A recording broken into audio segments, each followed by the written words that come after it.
Yo les gars, c'est comment? J'espère que vous allez bien. On dit Eli Pada réapparaît. Ah! Non, c'est pas vrai. C'est mise en scène, ou bien c'est comment, je sais pas. Pour ceux qui n'ont pas encore regardé la vidéo, je vous présente la vidéo. Et puis écoutez bien, observez bien la vidéo. Hein. Voyez à la fin là, on va parler. Écoutez. Alors, je fais cette vidéo parce que je suis en ce moment quelque part retiré devant le Seigneur et quelqu'un ici m'a présenté une vidéo que mes responsables ont produit qui se trouve sur ma page en ce moment. J'ai vu la vidéo et dans laquelle mon pasteur et mes collaborateurs faisaient une sortie. Ils étaient complètement débités de ne pas avoir de nouvelles, de ne pas savoir où je me trouve. Je comprends la raison de cette vidéo. Et c'est justement parce que j'ai vu que cette vidéo a beaucoup circulé que je fais maintenant ce direct pour leur dire et dire à toute la Côte d'Ivoire, à tout le corps du Christ, à tous les Ivoiriens, à tous ceux qui se sont inquiétés ou qui s'inquiètent pour moi, à ma famille également, que je vais bien. Je vais bien, je suis en bonne santé, je vais très bien. Je n'ai pas été arrêté, je ne suis pas à la MACA, je ne suis pas dans la main du gouvernement. D'ailleurs, le gouvernement n'a lancé aucun mandat contre moi, mais je ne comprends pas. Je ne comprends pas. Ma vie est menacée. Ma vie est menacée et je ne sais pas pour quelle raison. Je ne sais pas qui je dérange. Je ne sais pas qui mon message dérange, qui mes prophéties dérangent. Je ne sais pas.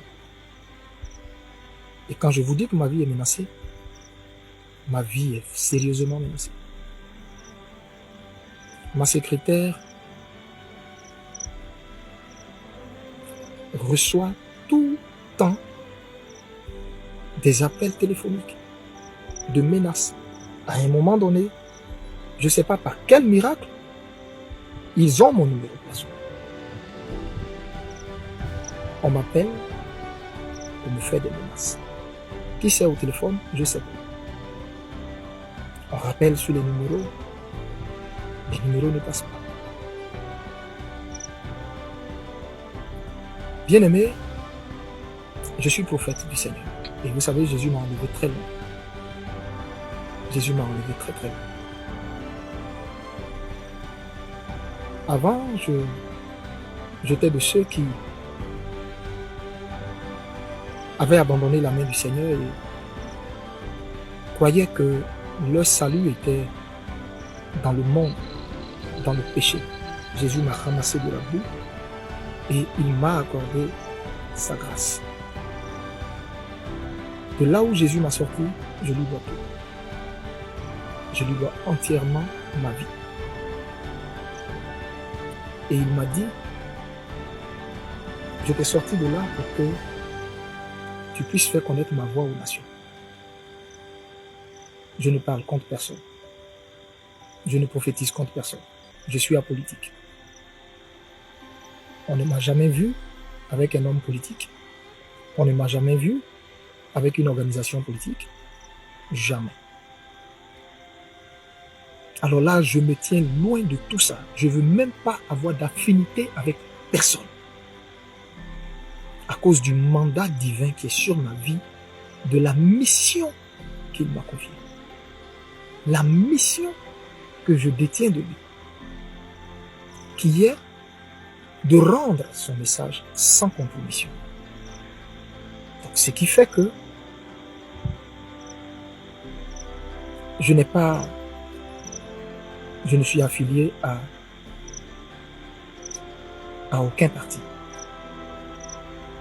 Alors, je suis ivoirien. C'est vrai, je suis prophète, mais je suis ivoirien. Je suis père de famille, je suis marié, j'ai des enfants. J'ai une communauté. Et je ne sais pas quels sont ceux qui font ces menaces. Pourquoi ces menaces? Pourquoi ma vie est menacée? Vous n'avez pas idée du nombre de fois où j'ai dû quitter ma maison précipitamment pour me retrouver ailleurs. Avec une femme, à l'époque, enceinte. Je dis bien avec une femme enceinte. Et aujourd'hui, ça continue et ça va en s'empirant. Et je ne sais pas. Je ne sais pas. Je ne sais pas. Je viens à la veillée du 31. Vous savez, j'aime le Seigneur éperdument et profondément. Comme je vous ai dit, Jésus, c'est toute ma vie. À cause de l'histoire que j'ai avec lui et à cause d'où il m'a sorti. Frère,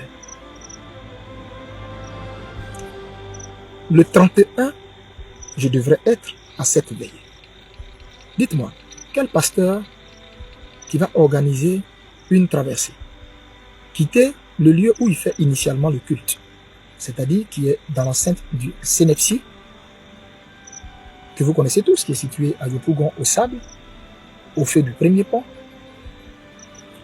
Quel pasteur qui va quitter initialement son lieu de culte, sa base, pour aller prendre un grand terrain? Quelle est cette personne qui va investir tant de moyens dans cette traversée?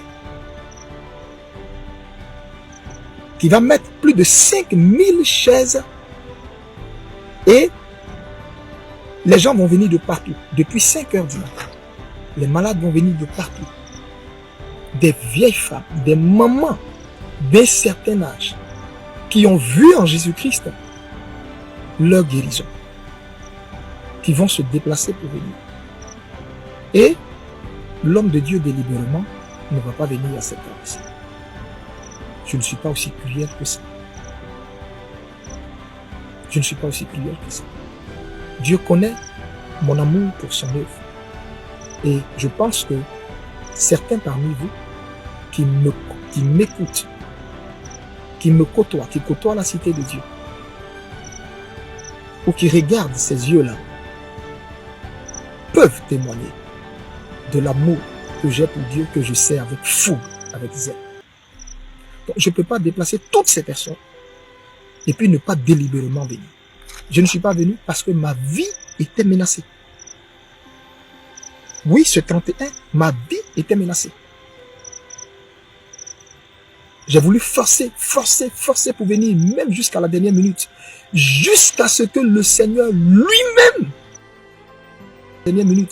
jusqu'à ce que le Seigneur lui-même se révèle maintenant clairement à moi, à travers une vision pour me dire, voici. Des gens sont là et qui attendent de mettre la main sur toi. Qui sait, je ne sais pas. Je ne sais absolument pas du tout. C'est la mort dans l'âme. J'ai dit au Seigneur, mais qu'est-ce que je fais? Il m'a dit, ne te rends pas à cette veille. C'est la mort dans l'âme que j'ai dû me résoudre à ne pas venir à cette veille. Et c'est comme ça qu'il va me dire, n'entre en contact avec personne de ton staff.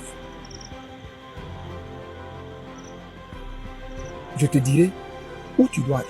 Il dit, est-ce que vous avez écouté la vidéo? Est-ce que vous avez écouté ce qu'Eli Pada lui-même là, il est en train de dire? Est-ce que vous avez écouté? Ça là, on n'a pas besoin d'aller à l'école avant de comprendre. Quelqu'un qui sort, qui fait vidéo, d'abord on dit la personne a disparu. Tout le monde a commencé à parler sur la toile. Un coup, un matin en même temps, la personne sort go. Et puis c'est dans la nuit. Il fait vidéo. Et puis au début, il vous dit, lui se porte bien. il va bien. À la fin là, le monsieur nous dit maintenant que sa vie est menacée. Vidéo ça là, quand moi je regarde là, je sais que le gars il est entouré. Il est entouré de certaines personnes. Donc là, même là, ses yeux, même de toute façon il va regarder à gauche là, mais c'est un problème pour lui. Ça là, il y a quelque chose derrière.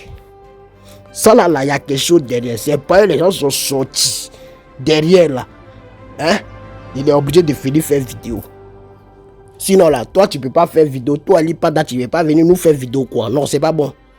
Tu devais aller chez tes éléments là qui ont fait vidéo là pour nous annoncer ta disparition là. C'est à eux tu devais faire vidéo, non? C'est à eux. Toi seul tu ne veux pas faire vidéo dans le noir en plus. C'est pas bon, c'est incompréhensible. Il y avait une vidéo de Makoso, hein, dans un débat où ils sont en train de faire un direct là. Il a dit si c'est à cause de sa prophétie qu'on l'a arrêté là. Hein? Eux-mêmes là, Makoso lui-même. D'abord, je vous laisse regarder la vidéo d'abord. Écoutez ce qu'ils ont dit là-bas. Je suis content que la procédure de la justice ou de la police se fasse. Nous disons une chose. Si M.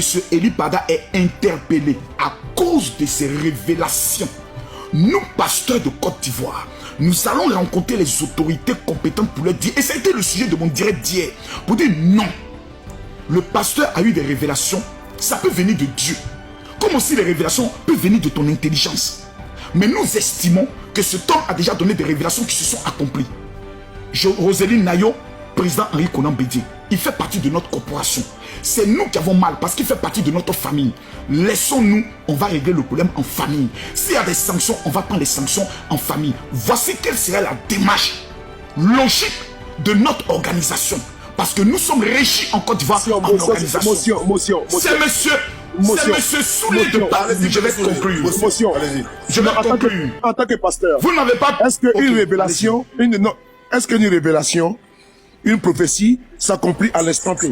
Juste pour vous, homme de Dieu, c'est tout. D'abord, je vous remercie.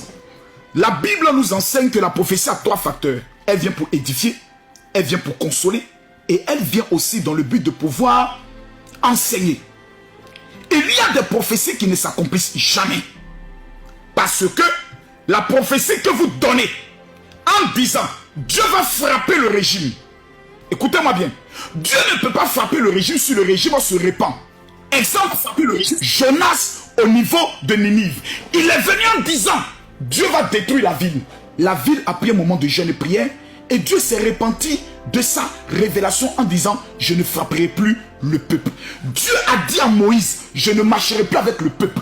Moïse est venu dire à Dieu si tu ne marches plus avec le peuple, retire mon nom dans le livre de vie. Dieu a changé de bouche. Donc une prophétie peut s'accomplir comme elle peut ne pas s'accomplir. Un être humain, un individu, Dieu peut te dire toi tu seras un jour président de la République. Et cette prophétie ne peut jamais s'accomplir si tu n'as pas un projet de société, si tu n'as pas un programme, si tu n'as pas un amour fou pour les Ivoiriens. Donc, notre rôle, nous ne sommes pas habilités. Nous, en tant que quand je parle de nous, c'est-à-dire nous sur le panel, à pouvoir juger les prophéties du pasteur Eli Pada. Même la justice n'a pas cette habilité de le faire. Parce qu'il n'y a pas d'outil pour dire que oui, c'est Dieu qui t'a parlé. Comment tu vas le faire? Comment tu vas t'expliquer? Non. Ce que nous souhaitons, et je te rejoins Soulé, c'est que le pasteur Eli Pada soit en paix. Ce que je ne veux pas Soulé, c'est que dans tes propos souvent, tu fais allusion comme si, et c'est ce qui est dérangeant, parce qu'il y a toujours la casquette politique. Ça fait pitié d'entendre un homme de Dieu dire que la prophétie de Dieu ne s'accomplit pas. Une prophétie de Dieu, lorsqu'elle est dite, elle s'accomplit. Elle s'accomplit. Si vous voyez qu'il y a des trucs, c'est lui, le prophète, qui a fait la prophétie. C'est lui qui donne un chemin sur lequel on prend. Et puis la prophétie, on se répand. Donc quand il dit que la prophétie de Dieu ne s'accomplit pas là, aucune parole qui ne sort de la bouche de Dieu ne retourne à lui tant que ce n'est accompli. Ça au moins c'est ce que la Bible dit. Excusez-moi s'il vous plaît. Non, s'il vous plaît, laissez-moi finir, s'il vous plaît. Non, je ne vais pas te laisser finir. Laissez-moi finir. Motion. Vous avez indexé voilà, tout. Non, motion. Non, je ne permets pas ça. Ici, la motion. Je ne permets pas. J'ai donné des exemples clairs. Exemple, Ninive. Dieu a dit qu'il va... Donc il y a des prophéties qui peuvent ne pas s'accomplir. Parce que Dieu dit, je vais frapper le peuple. Le peuple se répand. Dieu ne les frappe pas. On aurait dit, le prophète a dit qu'il allait détruire. Pourquoi il n'a pas détruit? Si ce n'est pas accompli. Donc, j'ai pris des exemples clairs et précis. Donc, ne venez pas avec vos histoires un peu fafouillassées. Non, une prophétie s'accomplit toujours. Hey, Dieu a dit au peuple d'Israël, vous tous allez rentrer au niveau de Canaan. Champion, personne n'est rentré sauf 2 personnes. Et tu connais le nom de ces personnes. Donc, s'il vous plaît, allez doucement. Quand vous allez doucement, on n'est pas dans un débat religieux. On reste sur le sujet. Si vous voulez faire un débat religieux sur les prophéties, vous donnez 1 heure. On vient Bible en main et puis on parle de prophétie. C'est s'il te plaît. C'est pas le débat ici. Hey, Côte d'Ivoire. Il comprend pas. Côte d'Ivoire devient bizarre maintenant. Hein? Hey, passer là et arrêter. Et c'est pas. Hein? En tout cas, on est là et puis on regarde. On est là et puis on regarde. Ce qui va se passer là et puis on est là. Le monsieur lui-même, quand lui-même il faisait ses vidéos avant, voilà, la manière de se comporter là, c'est pas ça. Non, c'est pas ça. Maintenant, il est devenu bizarre maintenant. En tout cas, on va pas trop parler. Nous, on est là et puis on regarde. Ce qui va se passer aussi dans les jours à venir là. On est là. On va regarder. Mesdames et messieurs, moi je vous laisse. C'était la voix du Gada Gada. Portez-vous bien. Mais n'oubliez pas de vous abonner à la chaîne.